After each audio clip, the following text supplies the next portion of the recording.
अभी हाल ही में एक संस्था ने ऑनलाइन पढ़ाने वाले एक शिक्षक को इसलिए नौकरी से हटा दिया था क्योंकि उसने अपने एक लेक्चर में पढ़े लिखे नेताओं को ही वोट करने की बात कही थी। हम जजमेंटल नहीं होना चाहते, लेकिन हमारे देश के कुछ नेताओं का इसरो की सफलता के विषय में ज्ञान अधूरा है। जैसे पश्चिम बंगाल की मुख्यमंत्री ममता बनर्जी को ही ले लीजिए।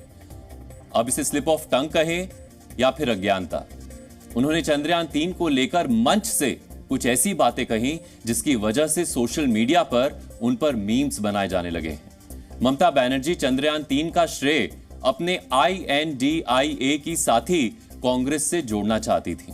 उन्होंने कहा कि जब पिछली बार राकेश रोशन चांद पर उतरे थे तो इंदिरा गांधी ने उनसे पूछा था कि वहां से भारत कैसा दिख रहा है। চাঁদের মাটিতে যখন তারা পৌঁছেছিলেন, इंदिरा गांधी জিজ্ঞেস করেছিলেন राकेश रोशन के जे उधर से कैसे लग रहा है, आसमान से कैसे लग रहा है महाकाश से इंडिया को। अब एक्टर ऋतिक रोशन के पिता राकेश रोशन कब स्पेस में चले गए ये तो हमें नहीं पता है, लेकिन हमें यह लगता है कि ममता बनर्जी दरअसल अंतरिक्ष यात्री राकेश शर्मा का नाम लेना चाहती होंगी, जो 1984 में अंतरिक्ष में गए थे। वैसे राकेश शर्मा भी चांद पर नहीं गए थे जैसा कि ममता बनर्जी ने कहा, बल्कि वो सोवियत संघ की मदद से 8 दिन अंतरिक्ष में रहे जरूर थे।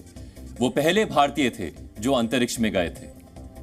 बात सिर्फ ममता बनर्जी की नहीं है। सुहेल देव भारतीय समाज पार्टी के अध्यक्ष OP राजभर ने भी चंद्रयान को लेकर कुछ ऐसा कह दिया जिससे वो भी ट्रोल हो रहे हैं। एक टीवी चैनल से बात करते हुए उन्होंने कहा कि मैं भारत के उन वैज्ञानिकों को धन्यवाद देता हूं जो दिन प्रतिदिन रिसर्च करके नई खोज कर रहे हैं। चंद्रयान 3 के लिए हम उनको बधाई देते हैं। चंद्रयान 3 के सकुशल धरती पर आने का जो समय है, आने के बाद उसका स्वागत पूरे देश को करना चाहिए। मतलब यह है कि OP राजभर को लगता है कि चंद्रयान 3 लौटकर भारत आ रहा है जिसका स्वागत किया जाना चाहिए।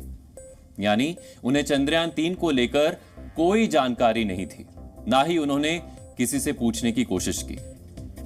कम से कम बिहार के मुख्यमंत्री नीतीश कुमार से जब चंद्रयान 3 को लेकर सवाल पूछा गया तो उन्होंने बगल वाले व्यक्ति से उसके बारे में पहले पूछा। वैसे नीतीश कुमार को भी भारत की इस बहुत बड़ी उपलब्धि के बारे में कोई जानकारी नहीं थी। अच्छी बात यह रही कि जोश में आकर उन्होंने कुछ गलत नहीं कहा। सर आज चंद्रयान की लैंडिंग है, आज चंद्रयान की लैंडिंग होने जा रही है।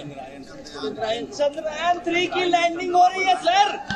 गनीमत रही कि नीतीश कुमार ने जोश में आकर राजस्थान के खेल मंत्री जैसा जवाब नहीं दिया।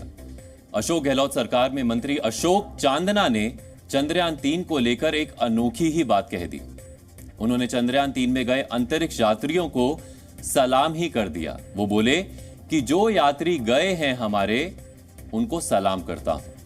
हम कामयाब हुए और सेफ लैंडिंग हुई तो जो यात्री गए हमारे, उनको सलाम करता हूं। और हमारा देश एक कदम और साइंस में, स्पेस रिसर्च के अंदर आगे बढ़ा, उसकी सभी देशवासियों को बहुत बधाई देता हूं। शायद प्रज्ञान नाम सुनकर वो ये सोच रहे हों कि ये कोई इंसान है जो चांद पर भेजा गया है। उन्हें किसी ने बाद में बताया होगा कि प्रज्ञान रोबोटिक रोवर है, कोई अंतरिक्ष यात्री नहीं। इनका यह बयान काफी वायरल हो रहा है। ये हाल है हमारे देश के नेताओं का, जो अपनी राजनीतिक जिंदगी में इतने बिजी हैं कि देश की बड़ी वैज्ञानिक उपलब्धियों के बारे में 5वीं कक्षा के बच्चों से भी कम जानकारी रखते हैं। यही वजह है कि ये नेता सोशल मीडिया पर अपने ही बयानों से ट्रोल हो जाते हैं। हालांकि कम जानकारी रखने वाले नेताओं को छोड़ भी दें तो पूरा देश अपने वैज्ञानिकों की इस शानदार उपलब्धि पर झूम रहा है।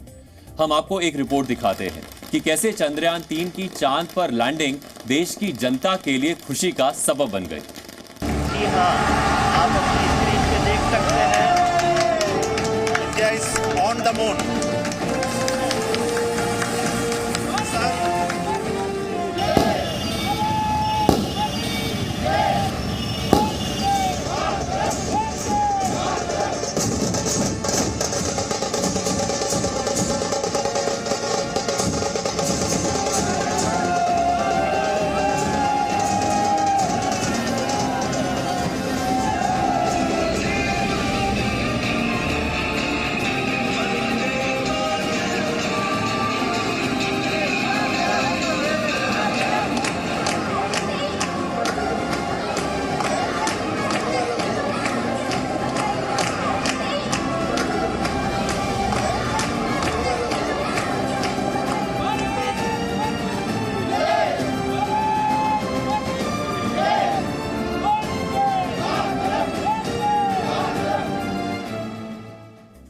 भारत के दुश्मन हमारी उपलब्धियों पर भले ही कुछ ना लिखे, लेकिन सच्चाई ये है कि उन देशों के नागरिक भारत की उपलब्धियों पर चर्चा जरूर कर रहे हैं। पाकिस्तान के चरमपंथी नेता भले ही भारत की चांद पर उतरने वाली उपलब्धि पर चुप हों, लेकिन पाकिस्तानी नागरिक इससे काफी खुश नजर आ रहे हैं। वो भारत के वैज्ञानिकों को इसकी बधाई दे रहे हैं। पाकिस्तान के नागरिक इस बात से बहुत दुखी हैं कि एक समय में ही आजाद हुए दो देशों के हालात जमीन आसमान के स्तर पर आ गए हैं। भारत चांद पर अपने चंद्रयान 3 को उतार चुका है और पाकिस्तान के हुक्मरान दुनिया भर के देशों में जाकर फंड की मांग कर रहे हैं। यही नहीं, चंद्रयान को लेकर पाकिस्तान का एक वीडियो बहुत वायरल हो रहा है, जिसमें एक पाकिस्तानी नागरिक बोल रहा है कि वो तो चांद पर ही रहते हैं।